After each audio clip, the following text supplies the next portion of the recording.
This video is sponsored by BuyMode mobile app. Hi friends, இன்றைக்கி என்ன video பார்க்க போகிறோம் அப்படின்னா, பதநீர்னு சொல்லுவாங்க, அதாவது பதனின்னு சொல்லுவாங்க, ஒரு ஏரியாவில் ஒவ்வொரு மாதிரி சொல்லுவாங்க. அது எப்படி தயாரிக்காங்க, அது பனைமரத்துலேருந்து எந்த மாதிரி ப்ராசஸில் எடுக்கிறாங்க அப்படின்னு சொல்லி தான் இன்றைக்குள்ளே வீடியோவில் பார்க்க போகிறோம். வாங்க ஃப்ரெண்ட்ஸ், போய் பார்க்கலாம். இது வந்து எந்த அளவுக்கு சத்தான பானம்னு நிறைய தெரியாது. இதெல்லாம் தெரிஞ்சுக்கோங்க. உடம்பை கூல் பண்ணுறதுக்கு ரொம்ப முக்கியத்துவமான ஒரு இது தான். அதாவது தேங்காய்க்குள்ளே இளநீ எப்படியோ அதே மாதிரி பனைமரத்தில் இந்த பதநீர், ஓகேவா? அதை பற்றி தான் இன்றைக்கி டீட்டெயிலாக பார்ப்போம். வாங்க ஃப்ரெண்ட்ஸ், போய் பார்க்கலாம். அழகான பாட்டிலில் கலர் கலராக சாயம் பூசி வரலனாலும் நமக்கு நல்லது பண்ணுற ஒரு விஷயந்தான் இந்த பானைக்குள்ளே இருக்குது. நம்மள பல பேர் என்னதுன்னு கேட்போம். இதுதான் பூந்துணர் சாறு. அட, அதாங்க பதனி. இது எப்படி செய்கிறாங்க, அது நமக்கு என்ன செய்யும், இதை தாங்க அடுத்த 3 நிமிஷத்தில் திருநெல்வேலி மாவட்டத்தில் உள்ள கடையாளூருட்டிக்கு போய் தெரிஞ்சுக்க போகிறீங்க. மாதம் சம்பளம் கொடுக்குற முதலாளிக்கு 2 வருஷத்துக்கு மேலே வேலை பார்க்க யோசிக்கிறோம். ஆனால் வருஷத்தில் 3-4 மாதம் மட்டுமே தொழில் தர்ற பனைமரத்தை நம்பி 18 வயசுலேருந்து பனைமரம் ஏறுற குணசேகரன் தான் நம்ம பனைமர கைடு. ஒரு டைம் மரம் ஏறுறப்போ தவறி விழுந்து முதுகெலும்பு முறிஞ்சு போச்சான். ஆனாலும் மனுஷன் மாறலைங்க. ட்ரீட்மெண்ட் முடிஞ்சு சரியாகி இப்போவும் மரம் ஏறிட்டு தான் இருக்காரு. இதுக்காகவே அவருக்கு ஒரு செம்ம சல்யூட் அடிக்கலாம்.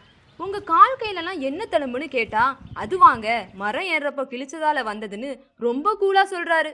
இதை சொல்லிட்டே மனிதன் படம் கிளைமேக்ஸ்ல வர ரஜினி மாதிரி ஒவ்வொரு எக்யூப்மெண்ட்டா உடம்புல மாட்டிட்டு இருந்தாரு. லிஸ்ட்ல 2 அருவாவும் இருந்துச்சு. இது எதுக்குன்னு கேட்டா, பாலை சீவ ஒண்ணு, தடையா இருக்கிற மட்டையை விட்ட இன்னொன்னு சொல்றாரு. இது போக காலில் கட்டி இருக்கிற நார், சுண்ணாம்பு கொண்டு போற குப்பி, பிரஷ், இது எல்லாம் பனைமரத்தோட பை ப்ராடக்ட்ஸ் தான். மேலே போனதும் ஏற்கனவே கட்டியிருக்க பானையை கலட்டிட்டு பதநீரை குடத்துல ஊத்திக்கிட்டாரு. இந்த பானையை களையோன்னு சொல்றாரு. காலி களையத்துல சுண்ணாம்பை தடவிட்டு பால அருவாளை வச்சு குருத்துல 2 இழுப்பு தான் ஃப்ரெஷ்ஷா பதநீர் வடிய ஆரம்பிச்சிருச்சு.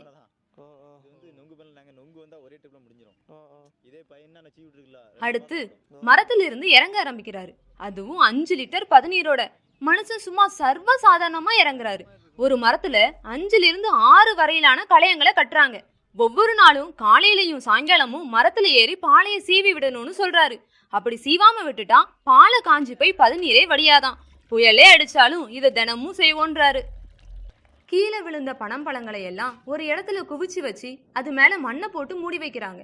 3 மாசத்துக்கு அப்புறம் அது பனங்கிழங்கு ஆயிடுமா. அது மட்டும் இல்லாம பனை வளர நீராதாரம் கூட தேவையில்லையா. 10 வருஷம் வரைக்கும் தண்ணீரே இல்லாம இருக்குமா. இதுக்கு உரம் கூட வைக்க தேவையில்லைன்னு சொல்றாங்க. இப்படி டீட்டெயில்ஸ் எல்லாம் சொல்லிக்கிட்டே ஏதாவது சாப்பிட்றீங்களான்னு கேட்டாரு.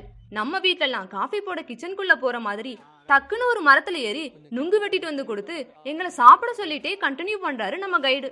ஒரு நாளைக்கு 200 ரூபாயிலேருந்து 500 ரூபாய் வரைக்கும் வியாபாரம் ஆவதா சொல்றாரு. சிலர் இங்கிருந்து சென்னை வர கூட போயிட்டு பதநீர் வித்துட்டு வருவாங்களாம். இப்படி கிடைக்கிற பதநீர் லோ கேலரிஸ், லோ ஃபேட்டோட ஒரு சத்தான பானமா இருக்கு. இதுல calcium, vitamin B, vitamin C, இது போக உடம்போட சூட்டை பெரிய அளவில் குறைக்கிற சக்தியும் இருக்குதான். இதுல டீனேஜ் பசங்களுக்கும் பொண்ணுங்களுக்கும் யூஸ் ஆகுற ஒரு விஷயம் இருக்கு. முகப்பரு சுத்தமா வராதான்.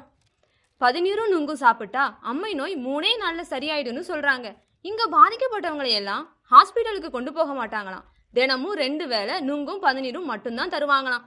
சீசனுக்கு குற்றாலம் வந்தா மிஸ் பண்ணாம கண்டிப்பா கடையாளூருட்டி வந்து பதநீரிலும் நனைஞ்சி